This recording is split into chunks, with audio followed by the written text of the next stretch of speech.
Have you ever felt proud that you no longer chase the world's pleasures, yet you secretly feel tense whenever your practice is questioned? Have you ever noticed that you can rob money drama status and romance, but you still cling tightly to being seen as a real practitioner? Welcome back to the channel. Today we are going to step into a truth that sounds shocking at first, but once you understand it, it can melt years of hidden struggle. Many people believe the spiritual path is simply about letting go of worldly things. They try to detach from desire. They reduce distractions. They stop chasing approval. They simplify life, and that is good. But then something strange happens. Their outer life becomes simpler, yet their inner life becomes more rigid. Their craving for the world fades, yet a new craving appears. The craving to be right, the craving to be pure, the craving to be advanced, the craving to hold on to the Dharma as an identity. So here are the two main ideas I want you to hold in your heart as we walk through this story. First, letting go of worldly attachments can be the beginning, but it is not the end. If you stop clinging to the world but start clinging to your spiritual image, you have only changed costumes. The ego did not die. It simply learned new vocabulary. Second, true non-attachment is not only about what you drop. It is about how your mind relates to everything. Even the teachings, even the methods, even the rituals, even the role of being a practitioner. When you dare to not grasp the Dharma as a possession, the Dharma finally becomes what it was meant to be: a path to awakening, wisdom, compassion, clean karma, sincere practice, and a destiny that is no longer driven by fear.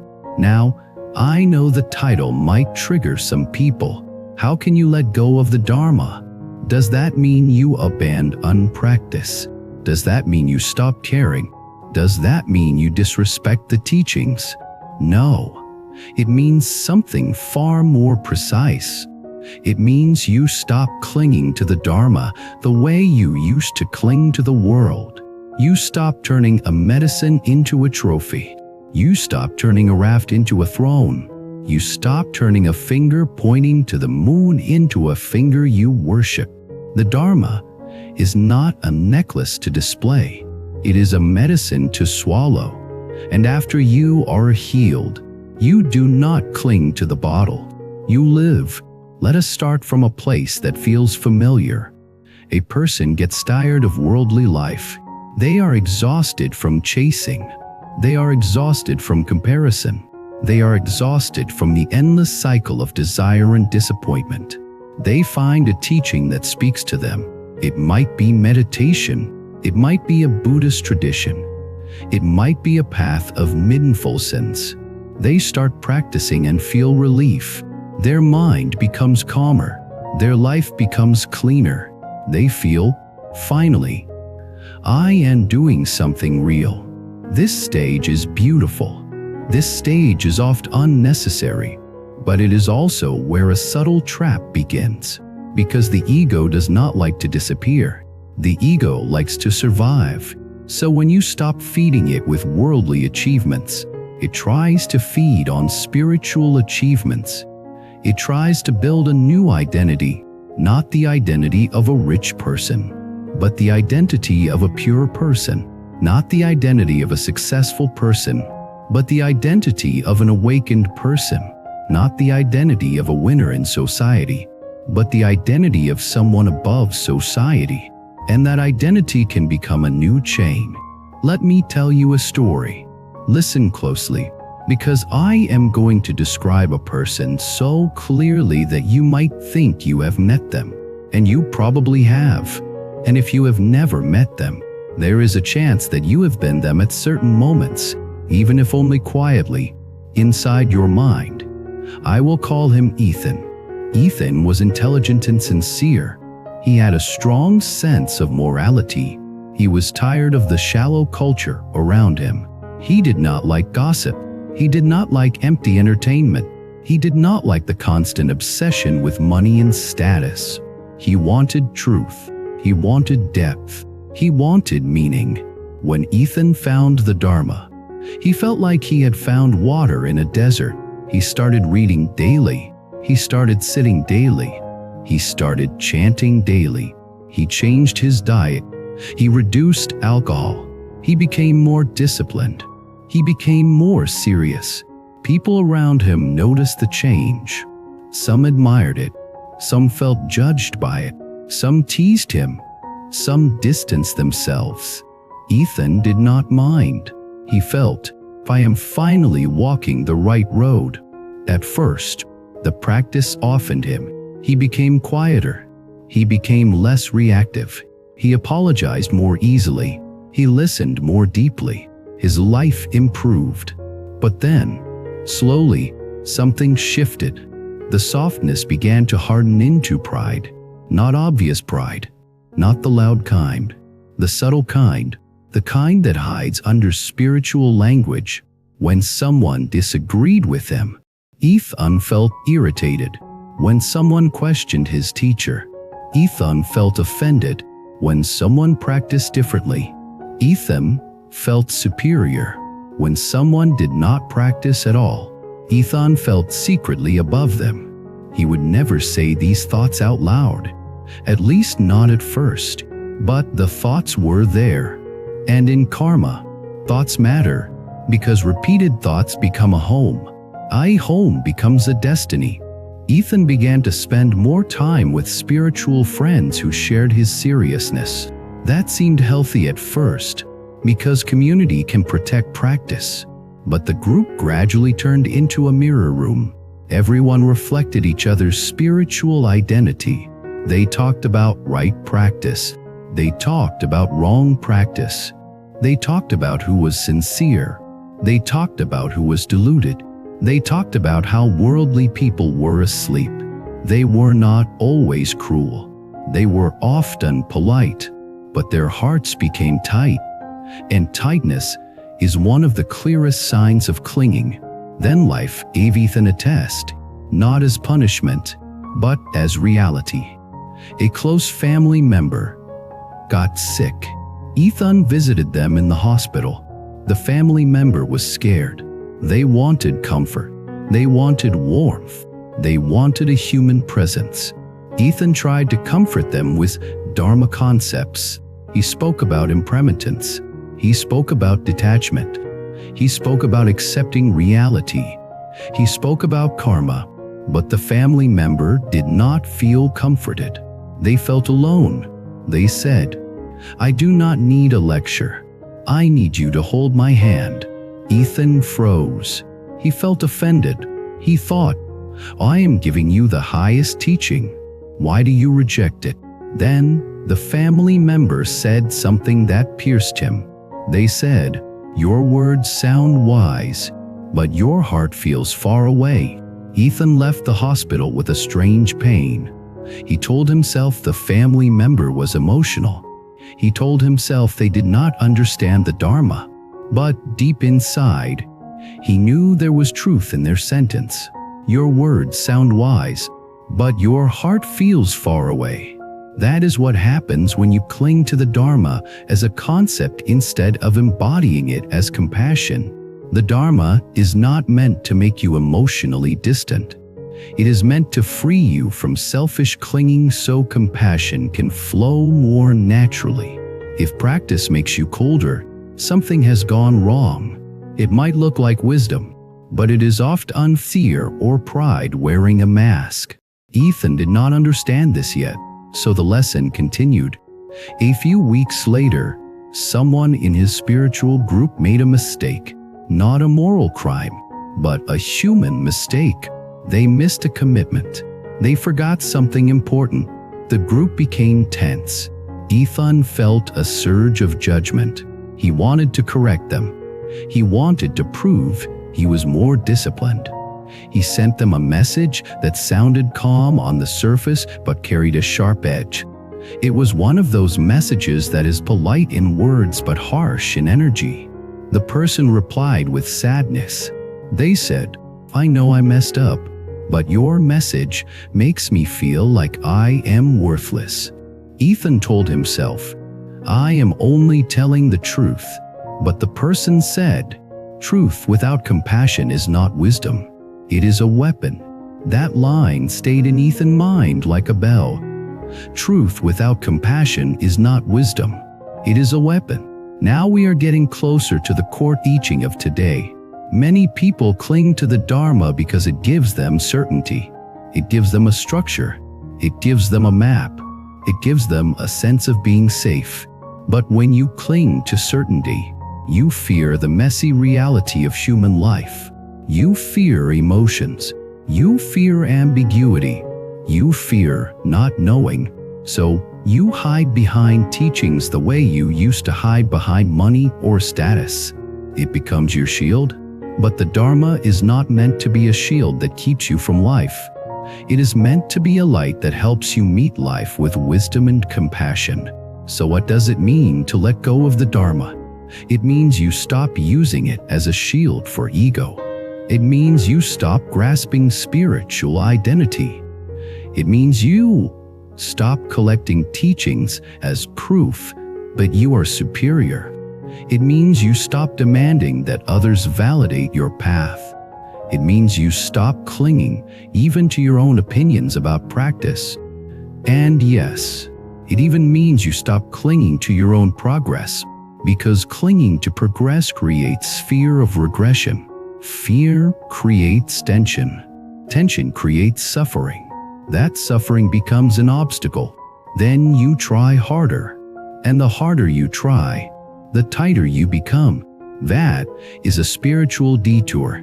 True practice is steady, sincere, and light. It has discipline, but not rigidity. It has devotion, but not obsession. It has effort, but not self-violence. Let us go deeper with another story layer, because sometimes people only understand this when the Dharma itself becomes the source of conflict. Ethan began to argue online. Not at first. He told himself he was protecting the teachings.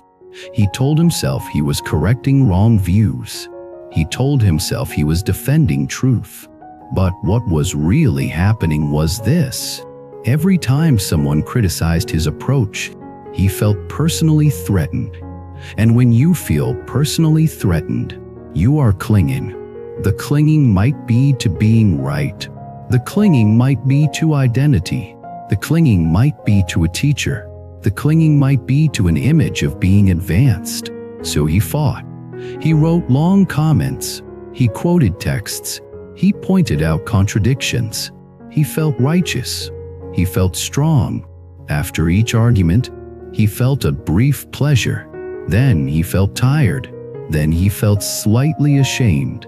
Then he told himself it was necessary. Then he did it again. This is karma being created, not only through speech, but through the emotional habit of righteous anger. Righteous anger is one of the most seductive poisons, because it feels like virtue while it burns compassion. One day, Ethan attended a retreat with an older teacher known for being both gentle and direct. During a group discussion, someone asked a question about wrong practice.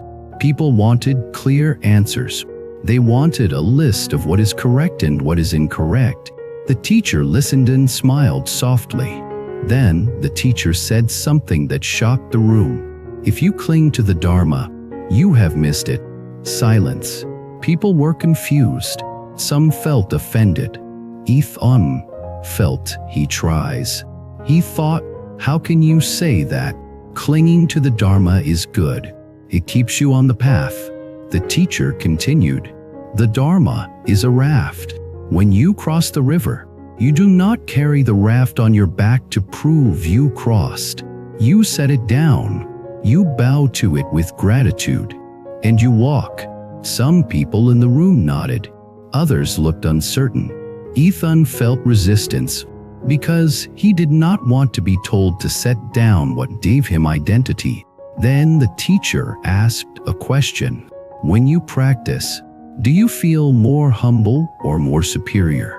Ethan wanted to answer humble, but his body tightened. He knew he could not lie to himself. The teacher asked another question. When you study, do you become kinder to ordinary people, or do you become impatient with them? Again, Ethan knew the truth. Then the teacher asked the question that opened the door. When you speak about the Dharma, are you trying to reduce suffering, or are you trying to win? That question sliced through Ethan like clean light, because he realized he was trying to win. Not always, but often. He wanted to win debates. He wanted to win respect. He wanted to win recognition. He wanted to win the feeling of being advanced. That is clinging. And clinging to the Dharma is especially painful because it feels holy. It feels justified.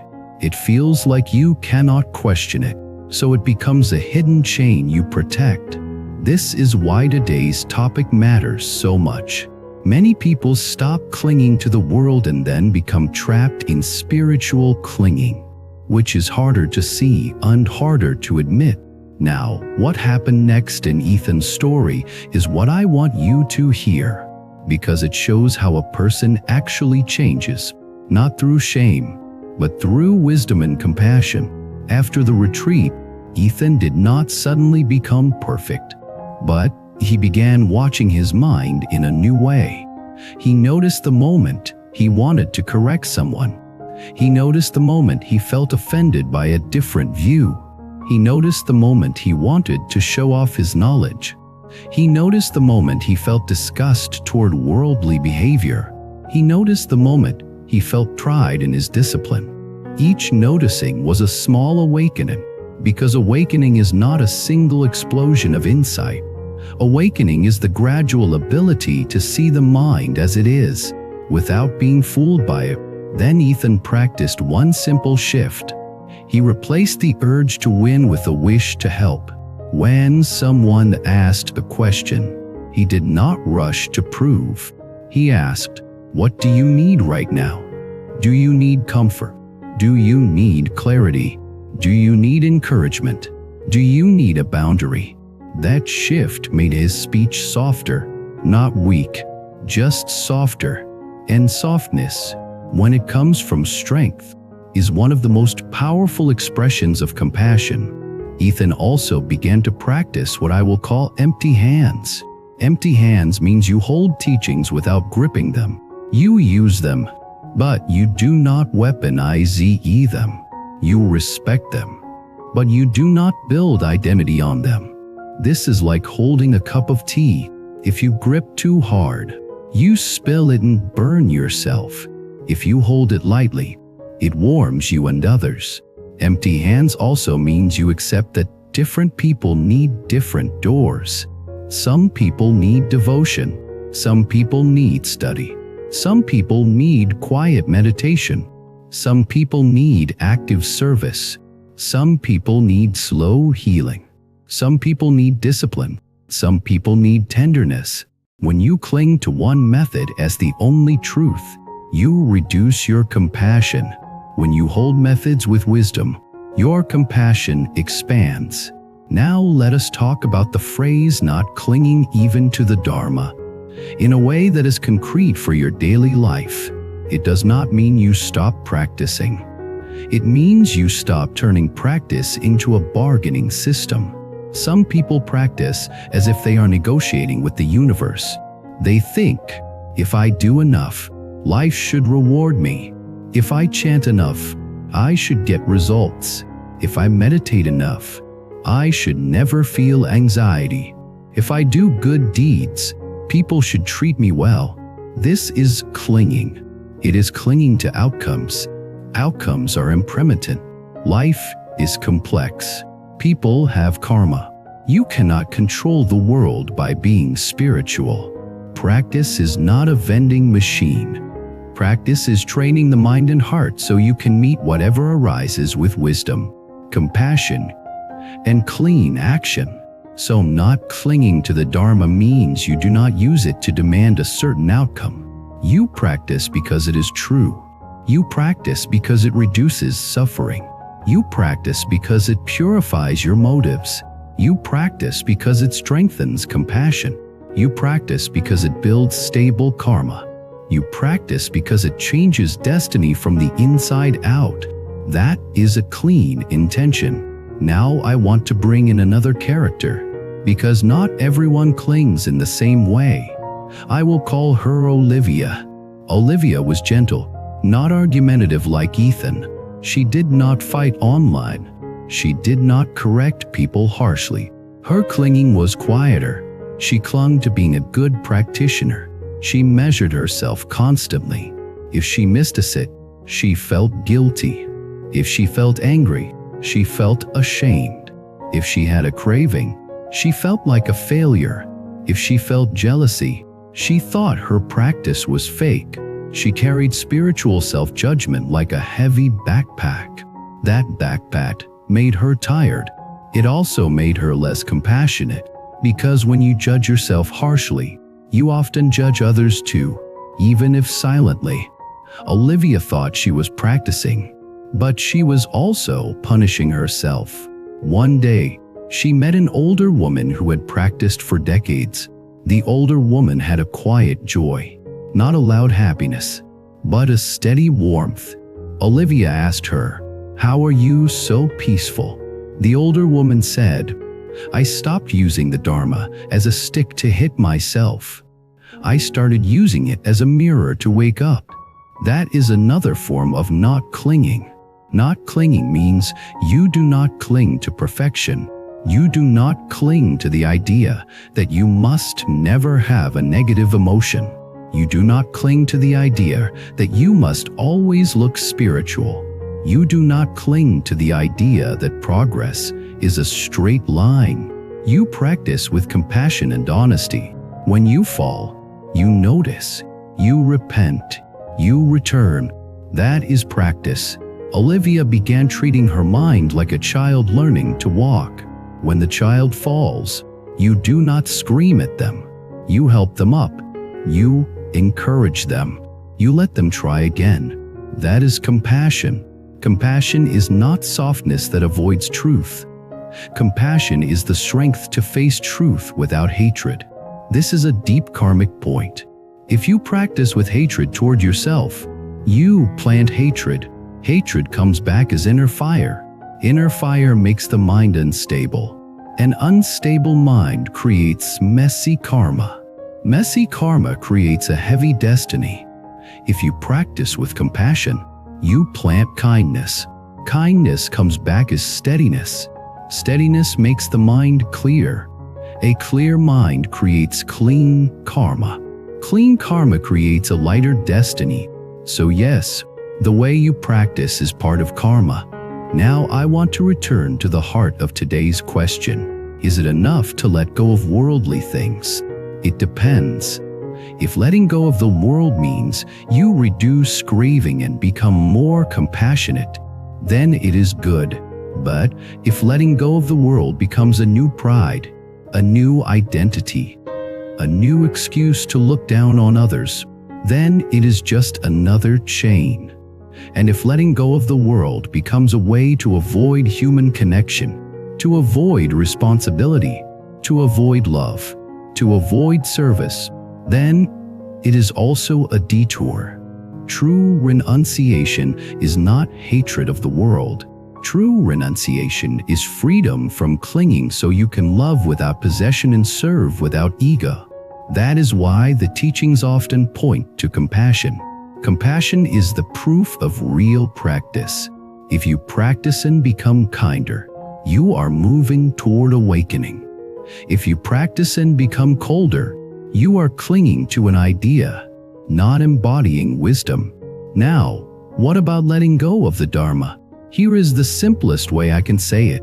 The Dharma is meant to dissolve clinging. If you cling to the Dharma, you are using the tool to create the problem it was meant to solve. It is like using water to create thirst. So how do you hold the Dharma correctly? You hold it like medicine. Medicine is respected, not worshipped. Medicine is used, not displayed. Medicine is taken, then released.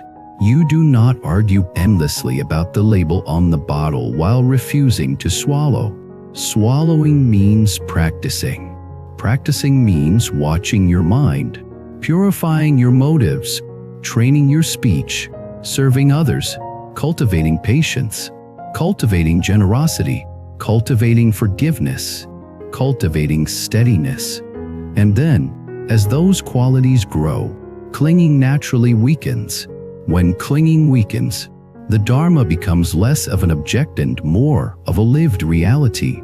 This is what it means to be not stained by anything, not stained by the world, not stained by spiritual pride, not stained by the need to be right, not stained by the need to be seen.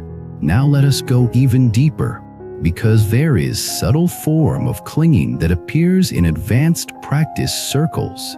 People cling to experiences. They meditate and they chase a special feeling. They chant and they chase a special vision. They attend retreats and they chase a special breakthrough. When the experience fades, they panic. They think they lost the path. They think the teacher failed. They think life is against them, so they chase harder. This is spiritual craving. Craving is craving even if it is craving for spiritual bliss, and craving creates suffering. The wise approach is different. You practice for clarity, not for fireworks. You practice for compassion, not for special states. You practice for freedom, not for spiritual entertainment. If a peaceful state comes, you appreciate it, then you let it go.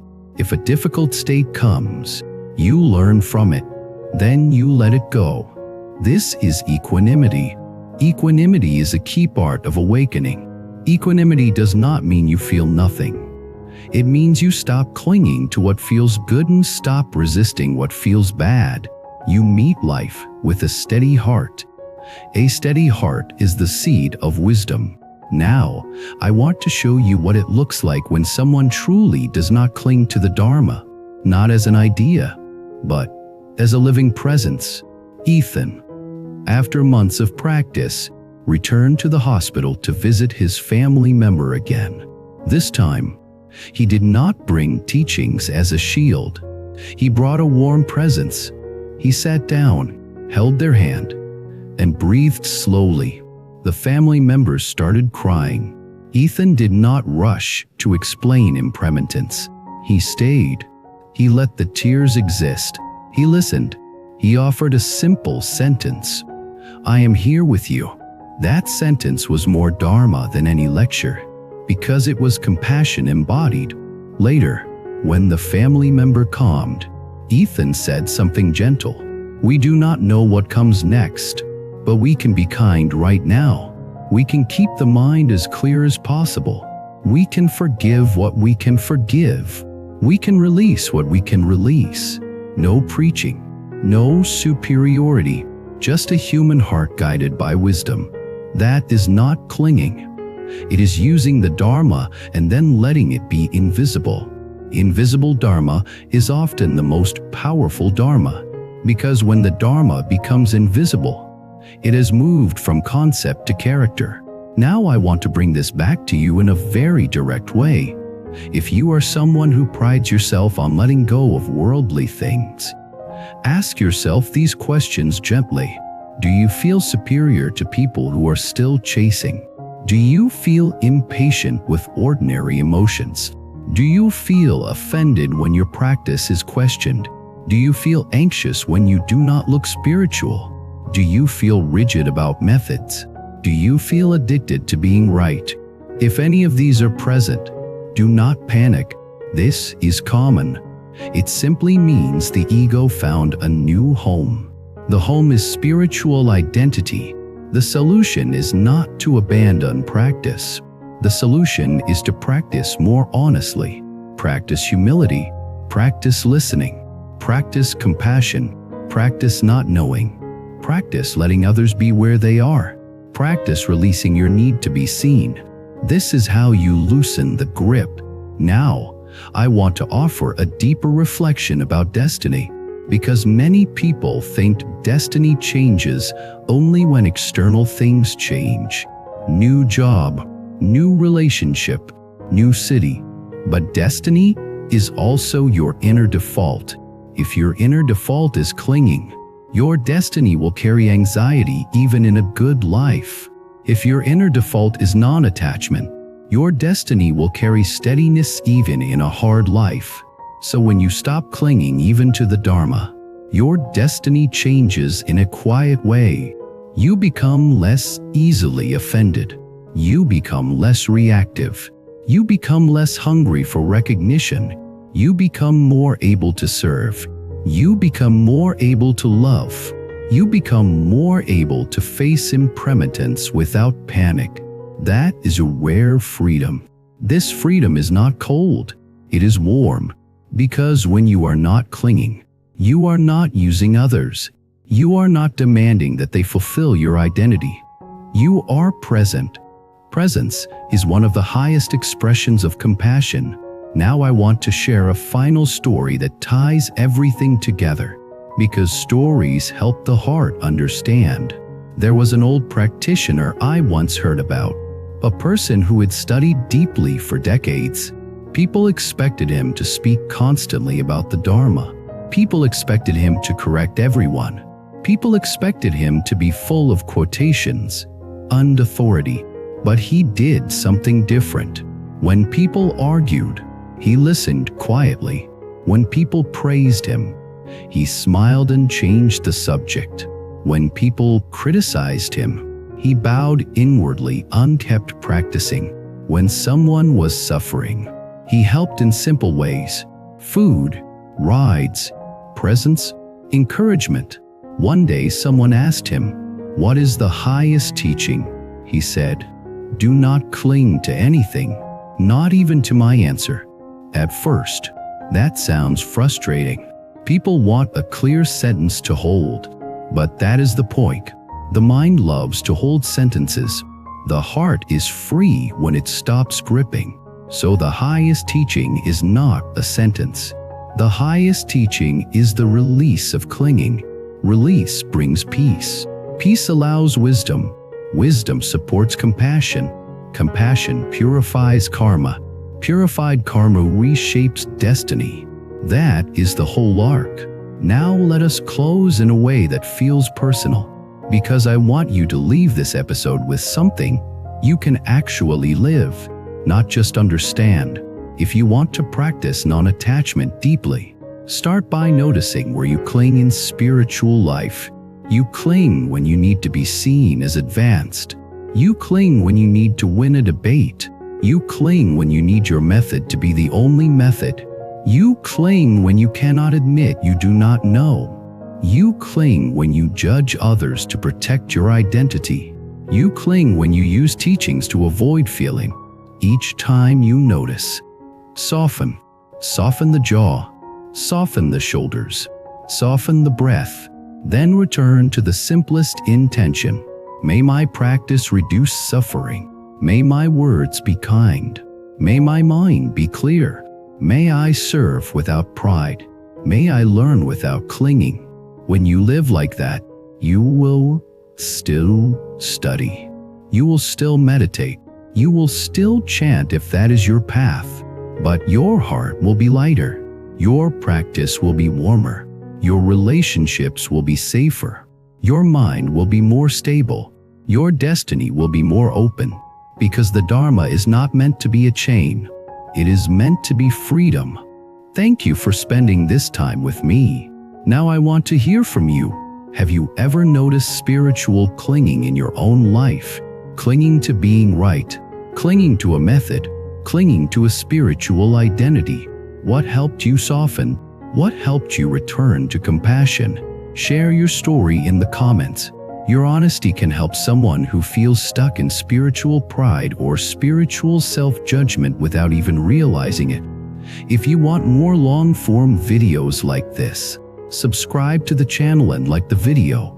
Your support helps this space keep creating calm and clarity for people who want awakening not as a concept, but as a lived life. Take one slow breath before you go. Feel your hands become empty. Feel your heart become softer. And remember, letting go of the world is only the beginning. The real freedom comes when you can hold even the Dharma with empty hands. There are moments when you see something and your heart simply whispers, "This one is meant for me." Bracelet carries more than beads. It carries intention, protection, and quiet strength. Something to guide your thoughts and keep your spirit steady. If you felt that gentle pull toward any of the bracelets shown, the purchase link is waiting in the description, and the full collection is displayed on our channel store. Follow your intuition. It rarely leads you wrong.